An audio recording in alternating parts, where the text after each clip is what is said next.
13 வயசு குழந்தையோட பேரண்ட்ஸ் 40 வயசு ஆளை காமிச்சு இவனதான் நீ அடுத்த மாசம் கல்யாணம் பண்ண போறேன்னு சொல்லி கல்யாணம் பண்ணி வச்சிடறாங்க. கொஞ்ச நாள்லயே ஆடி மாசம் வருது. அந்த பொண்ணு அவங்க அம்மா அப்பா வீட்டுக்கு வந்து கொஞ்சம் சந்தோஷமா வாழ்ந்துகிட்டு இருக்கு.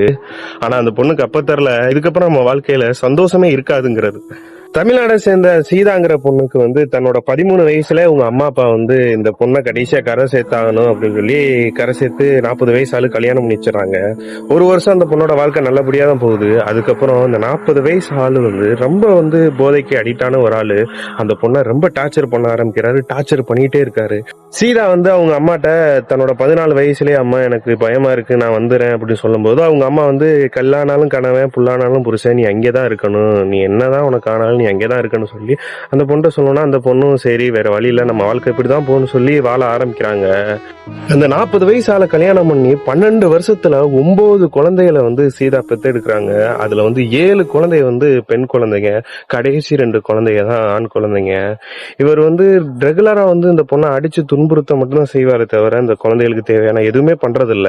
சீதாவோட அம்மா தான் வந்து எதா இருந்தாலும் பார்த்தாங்கன்னு சொல்லி அந்த குழந்தைகளுக்கு சரி சீதாவே குழந்தை இதுல சீதாக்கு வேற குழந்தையான்னு சொல்லி ரொம்ப வருத்தத்திலயும் அவங்க அம்மா வந்து நம்ம தான் தப்பு பண்ணிட்டோம்னு சொல்லி ரொம்ப கில்ட்ல தான் வந்து சீதாவை வந்து அவங்க கேர் பண்ணிட்டு இருந்திருக்காங்க. ஒரு ஸ்டேஜ்ல சீதாவோட ஹஸ்பண்ட் ரொம்ப குடிக்க அடிக்ட் ஆனனால கிட்னி ஃபெயிலியர் ஆகி இறந்து போயிடுறாரு. சுத்து வட்டாரத்துல உள்ள எல்லா ஊர்லயும் வந்து சீதாவை பத்தி தான் பேச ஆரம்பிக்கிறாங்க. 25 வயசுல 9 பிள்ளைகளை எப்படி கரை சேர்க்க போகுது இந்த பொண்ணு. இந்த பொண்ணை ஊர் எல்லாருமே பாவமா பார்க்க ஆரம்பிக்கிறாங்க. அதுக்கப்புறம் 5 வருஷமும் போகுது.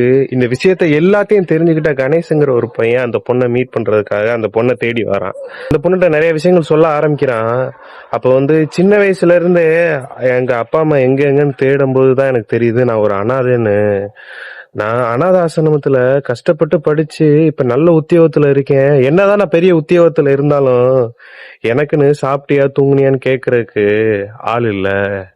என்னோட வழிகளை புரிஞ்ச இன்னொரு ஒரு அனாதை பொண்ணதான் நான் மேரேஜ் பண்ணணும்னு நினைச்சுக்கிட்டு இருந்தேன். ஆனா உன்னைய பத்தி தெரிஞ்சோன்னே இவ்வளவு உறவுகள் இவ்வளவு சொந்தங்கள் உன்னை சுத்தி இருந்தும் நீ அனாதையதான் வாழ்ந்து இருக்கேங்கிறத தெரிஞ்சோன்னே என்னால தாங்க முடியல. இனி நீ அப்படி வாழக்கூடாதுன்னு நான் உன்னிட்ட வந்து என்னோட காதலை சொல்றேன்னு சொல்லி சொல்றாரு. அதுக்கப்புறம் அந்த பொண்ணோட அம்மா அப்பாட்ட போயிட்டு நான் உங்க பொண்ணோட விருப்பம் இருந்தா அவங்க பொண்ணை மேரேஜ் பண்ணிக்கிறேன்னு சொல்றாரு. அதுக்கப்புறம் அந்த பொண்ணு ஓகே சொல்லுது. 2 பேருக்கும் நல்லபடியா மேரேஜ் ஆகுது.